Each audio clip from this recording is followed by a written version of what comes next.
చేస్తా ఉన్నాడు. కుట్రలు పనికిరావు. రాబోయే కాలంలో కుట్రలు చేసేటువంటి బీజేపీ ప్రభుత్వం నామరూపాలు లేకుండా పోతుంది. ఎందుకు చెప్తా ఉన్నంటే ఈ మాట, ఈరోజు కార్మికుల మీద మొదటి దఫాలో విరుచుకుపడి కార్మిక చట్టాలన్నీ కూడా మార్చి ఇలా చట్టాలన్నీ కూడా యజమానులకు అనుకూలంగా చేసిండు. రెండవ దఫ ఇలా రైతాంగం మీద పడ్డాడు. అట్లాగే మూడో దఫ ఇలా వ్యవసాయ కార్మికుల మీద ఉపాధి చట్టాన్ని కూడా నిర్వీర్యం చేసేదానికి కూడా కుట్ర.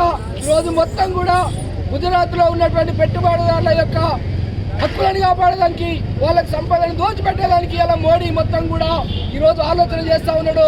ఈ విధంగా ఆలోచన చేసేటువంటి మోడీ ఇలా గద్దె దిగాల్సిన అవసరం ఉన్నది.